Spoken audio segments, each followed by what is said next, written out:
মোৰ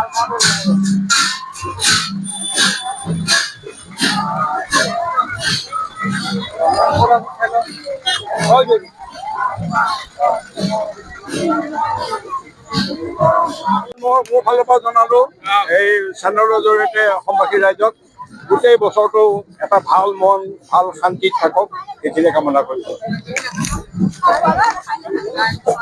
মই ডিব্ৰুগড় জীয়ৰী হিচাপে মোৰ বাবে এক কৰ্মভাগ্য বিষয় আজি ডিব্ৰুগড় আছুৱে শোভাযাত্ৰাত ভাগ উদযাপন পাইছো আৰু এই শোভাযাত্ৰাৰ মাধ্যমেৰে আমাৰ বাৰেৰহণীয়া কলা কৃষ্টি সংস্কৃতি আছে পুনৰবাৰ ফুটি উঠিছে আৰু জাতি ধৰ্ম নিৰ্বিশেষে ৰাইজৰ অংশগ্ৰহণে আচলতে পুনৰ পুৰস্কাৰ চলাইছে। এই যাত্ৰা অবিৰত আৰু সমাজৰ অপ্ৰিয় অপ্ৰীতি নাশ কৰি সমাজলৈ যাতে সম্প্ৰীতিৰ বাৰ্তা তাকে আশা কৰিছো। ধন্যবাদ।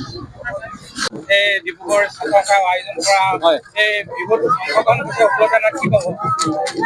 আপোনালোকৰ চেনেলৰ জৰিয়তে অসমবাসী ৰাইজক অসমীয়া নৱবৰ্ষৰ হিয়া ভৰা শুভেচ্ছা জ্ঞাপন কৰিছোঁ। লগতে আজি এবছৰ দুবছৰকৈ 3টা বছৰ ডিব্ৰুগড়বাসী ৰাইজৰ সহযোগত ডিব্ৰুগড় জিলা ছাত্ৰ সন্থাৰ সহযোগত যি আয়োজন কৰা সাংস্কৃতিক শোভাযাত্ৰাত অংশগ্ৰহণ কৰিবলৈ পাই অশেষ সুখী আৰু ডিব্ৰুগড়বাসীৰ লগত একেলগে এই যাত্ৰাত অংশগ্ৰহণ কৰিছোঁ আৰু এটা অত্যন্ত ভাল লগা কাৰণ অসমীয়া মানুহ যাতে বিনিময় কৰোঁ, গতিকে বৰ্তমান সময়ৰ কথাবিলাক বেলেগ সলনি হ'ল।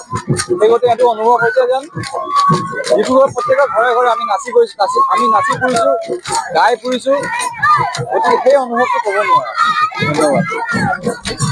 আজি ইয়াত অংশগ্ৰহণ কৰা হৈছে সদৌ ডিব্ৰুগড় ছাত্ৰ সন্থাৰ এটি প্ৰয়াস আৰু বহাগ উদযাপনৰ এই প্ৰয়াসটোত ডিব্ৰুগড়বাসীয়ে আজি অকুণ্ঠ সহযোগিতা আগবঢ়াইছে। আমি ডিব্ৰুগড়বাসী আজিলৈ কৃতজ্ঞতা জ্ঞাপন কৰিছোঁ আৰু এই উদযাপনৰ যোগেদি আজিৰ বাৰেৰহণীয়া সাংস্কৃতিক শোভাযাত্ৰাত অসমৰ জাতি জনগোষ্ঠীসমূহৰ যিসমূহ চহকী কৃষ্টি সংস্কৃতিৰ উপাদান, সেই উপাদানসমূহ আমি ডিব্ৰুগড় ৰাজপথত প্ৰতিফলন কৰাৰ এটা প্ৰয়াস কৰিছোঁ আৰু এই প্ৰয়াসৰ যোগেদি আমি বিহুক জীয়াই ৰাখিব খুজিছোঁ আৰু প্ৰজন্মৰ পৰা প্ৰজন্মলৈ বোৱাই নিয়া আমাৰ লক্ষ্যৰে আগবাঢ়ি যাব খুজিছোঁ আৰু এই বহাগতে সকলোকে সংকল্প ল'বৰ কাৰণে আহ্বান জনাইছোঁ।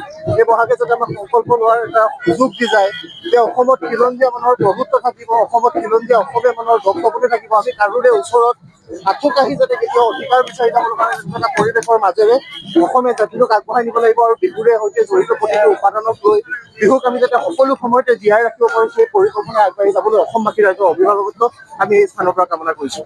উদ্যোগত আৰু ডিব্ৰুগড়বাসীৰ সহযোগত কেন্দ্ৰীয় ৰঙালী উৎসৱ 2025ৰ প্ৰথম দুদিনীয়া প্ৰথম কাৰ্যসূচী সাংস্কৃতিক শোভাযাত্ৰা আজি বাহিৰ কৰিছোঁ আৰু এই শোভাযাত্ৰাত অসমৰ বিভিন্ন প্ৰান্তৰ কলা কুশলীসকল আমাৰ উপস্থিত আছে। লগতে সদৌসম ছাত্ৰ সন্থাৰ সাধাৰণ সম্পাদক অমীয় ফুকন ডাঙৰীয়া সমাজ আজি উপস্থিত আছে। গতিকে এই যি তিনিদিনীয়া কাৰ্যসূচীত সমূহ ডিব্ৰুগড়বাসী ৰাইজৰ সহায় সহযোগিতা আৰু উপস্থিতি কামনা কৰিছোঁ।